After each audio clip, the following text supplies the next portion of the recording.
Hola a todos, en este vídeo vamos a comentar un fragmento del libro de Buen Amor, del Arcipreste de Hita. En concreto el fragmento que comienza Aristóteles dijo y es cosa verdadera. Vamos a dividir nuestro comentario en los siguientes apartados. En primer lugar, la localización del fragmento dentro del marco general de la obra. En segundo lugar, la organización de las ideas. En tercer lugar, la intención comunicativa y los mecanismos de cohesión. Y en cuarto y último lugar, el análisis de la forma. Como siempre, lo primero que tenemos que hacer es leer el fragmento y comprenderlo. En este fragmento, el autor comienza diciendo que para Aristóteles solamente hay dos razones por las cuales el hombre trabaja. Una es para su sustento, para sobrevivir, y la otra para juntarse o unirse con una hembra placentera. A continuación justifica el proceder del hombre comparándolo con el de todas las demás especies animales, que buscan la unión con alguien del otro sexo. Mientras que los animales limitan este deseo a la primavera, el hombre lo hace en cualquier momento o circunstancia.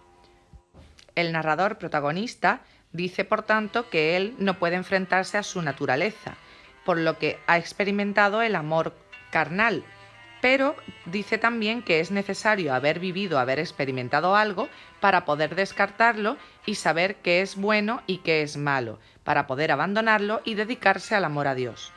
Pasamos ya al primer apartado del comentario, la localización del texto. Como hemos dicho, este fragmento pertenece a la obra El libro de Buen Amor del Arcipreste de Hita. En concreto aparece casi al comienzo del libro, y en él el autor trata de defenderse por su inclinación hacia el amor carnal, a pesar de que lo que defiende es el buen amor o amor a Dios. Es uno de los fragmentos más importantes y controvertidos de la obra, puesto que da justificación al título de la misma y a la controversia sobre si se está defendiendo el amor a Dios o por el contrario el amor carnal del que se está hablando a lo largo de toda la obra. Son muy pocos los datos biográficos que se conocen sobre el arcipreste de Hita, y su única obra conocida es esta, el libro de Buen Amor. Tanto él como su obra son la representación más destacada del Mester de Clerecía. Está escrita en el siglo XIV y es una obra de gran complejidad, porque reúne elementos de diferentes géneros literarios. El predominante es la narración, pero encontramos también elementos líricos o argumentativos, como por ejemplo este fragmento que vamos a analizar. Pasamos al segundo apartado, la organización de las ideas. La idea principal del fragmento es la defensa que hace el autor o narrador del amor carnal, porque dice que para saber que el amor a Dios es mejor, hay que haber vivido ese amor terrenal. Todos los argumentos, desde que comienza el fragmento hasta el final en el que se encuentra la tesis, están a favor de esta idea principal. La estructura externa del texto está formada por 24 versos, que están agrupados en 6 estrofas y que siguen el esquema métrico de la cuadernavía, que veremos más adelante en el análisis de la forma. En la estructura interna podemos distinguir 3 partes propias de un texto expositivo y también de los argumentativos. Una introducción, que es la primera estrofa, los versos del 1 al 4, el desarrollo de los versos del 5 al 20 y una conclusión en la que se encuentra la tesis de los versos 21 al 24. Es un texto argumentativo de tipo inductivo, porque lo primero que va a hacer es dar una serie de argumentos, como por ejemplo la referencia a Aristóteles, la comparación del ser humano con el resto de las especies animales, etc., hasta llegar a la conclusión, en donde nos encontramos con la tesis. Vamos a ver ahora las ideas secundarias dentro de cada parte. En la introducción, que abarca únicamente la primera estrofa, tenemos una única idea secundaria. Basa su argumentación en las palabras de Aristóteles, diciendo que Aristóteles considera que el hombre trabaja solamente por 2 razones. Una es sobrevivir y la otra poder juntarse con una mujer. En el nudo podemos ver varias ideas, puesto que es la parte más amplia. Sus palabras se basan en el sabio Aristóteles y como sabio no se puede dudar de lo que él dice en los versos 5 y 8. Luego compara el deseo de las otras especies animales con el deseo sexual del hombre. Aunque en las otras especies animales está limitado a la primavera, en el hombre puede ocurrir en cualquier momento. Por lo tanto, la naturaleza va a ser una justificación para que el hombre incurra en el pecado carnal. Esta es la idea que está en los versos 17 y 20. La última parte, el desenlace, abarca la última estrofa y aquí tenemos la última idea secundaria, que es la que coincide con la tesis del autor. El autor confiesa haberse involucrado con mujeres obligado por esa naturaleza, como la de los animales, y dice que para saber qué es malo hay que haberlo probado antes. Entonces, el haber probado el amor carnal es lo que hace que pueda descartarlo y dedicarse al amor a Dios. Ese amor a Dios frente al amor carnal es lo que supuestamente defiende la obra completa del libro de Buen Amor. Pasando al tercer apartado, el de intención comunicativa y mecanismos de cohesión, vemos que la intención comunicativa del fragmento es convencer al lector de que probar el amor carnal es necesario para saber que es mejor el amor a Dios, y que la naturaleza invita al hombre a probarlo, como hacen los animales. Por tanto, la función del lenguaje que predomina es la apelativa, porque está tratando de convencernos.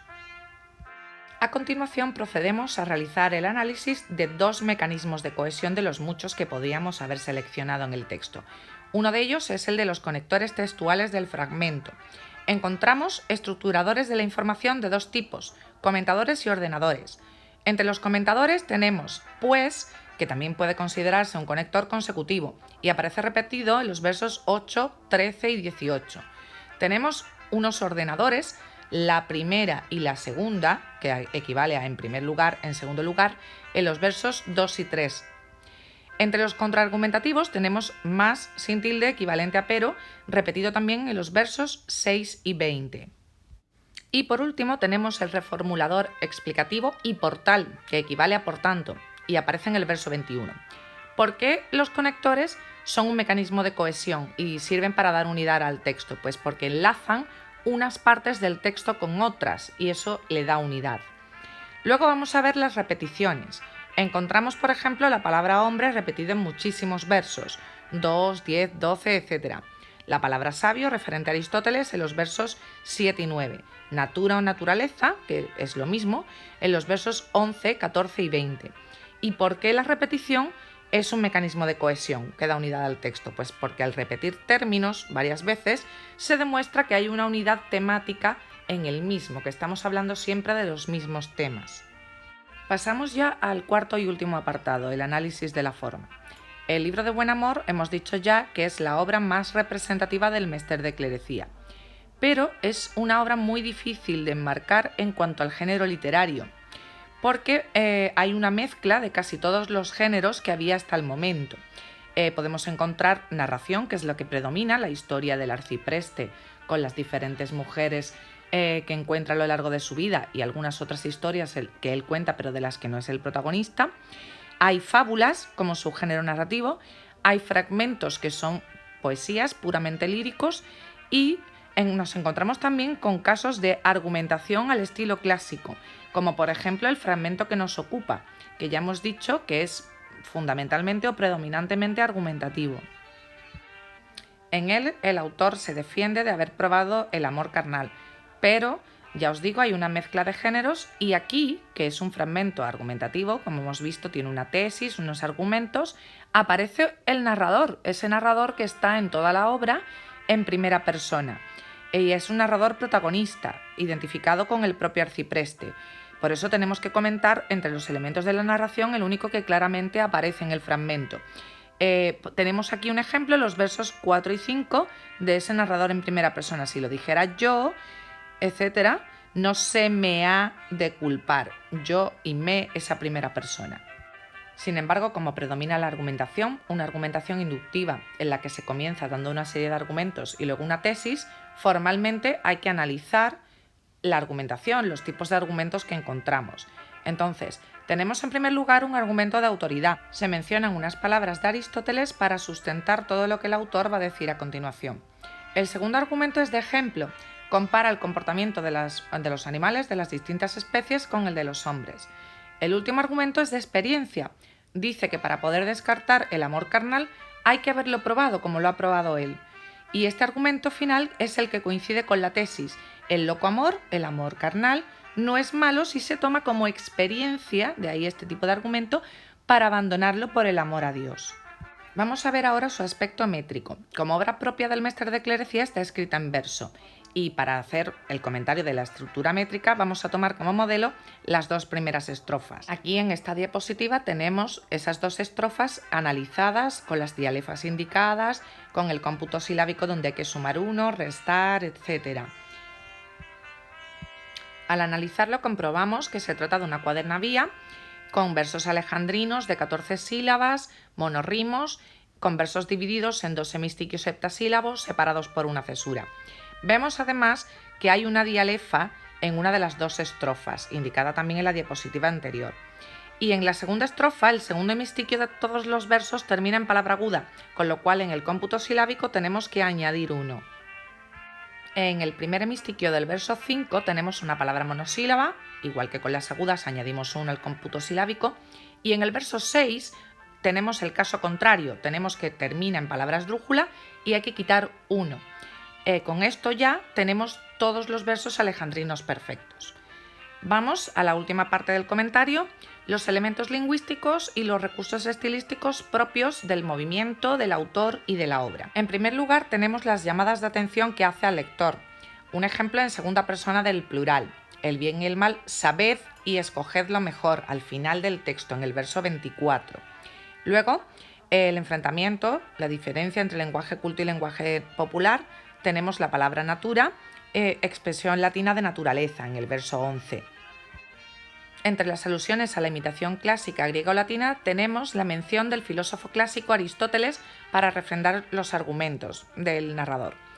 En alusiones a la vida cotidiana hay varios símiles o metáforas en donde vemos esta relación. Encontramos un símil entre el comportamiento de los animales y de las personas. Dice, hombres, aves y bestias, todo animal de cueva desea por natura siempre compañía nueva, los versos 10 y 11. Donde está comparando ese comportamiento de los animales en el deseo sexual con el de las personas. También hay una metáfora que identifica el fuego con el deseo sexual en el verso 17, prefiere el fuego estar guardado en la ceniza. Como dualidades o bimembraciones propias tanto del mester de juglaría como del de clerecía, tenemos sin seso y sin mesura en el verso 15 y el bien y el mal sabed en el verso 24. Ya por último vamos a ver otros recursos estilísticos que aparecen y que no hemos mencionado anteriormente. Por ejemplo, tenemos una enumeración en el verso 10, hombres, aves y bestias, todo animal de cueva. Luego una metonimia en el verso 12, mucho más el hombre que otro ser que se mueva. Vemos la parte, el movimiento y la identificación con el todo, el animal o el ser vivo. Hay varias anáforas por en los versos 3 y 4, más en los versos 6 y 20, pues en los versos 8 y 18. Y ya para cerrar el comentario, encontramos varias antítesis, hombre-hembra o mujeres, seso, mesura frente a locura, y bien y mal en el último verso, en el verso 24. Y con esto ponemos fin a nuestro comentario del libro de Buen Amor. Espero que os haya servido de ayuda. Hasta la próxima.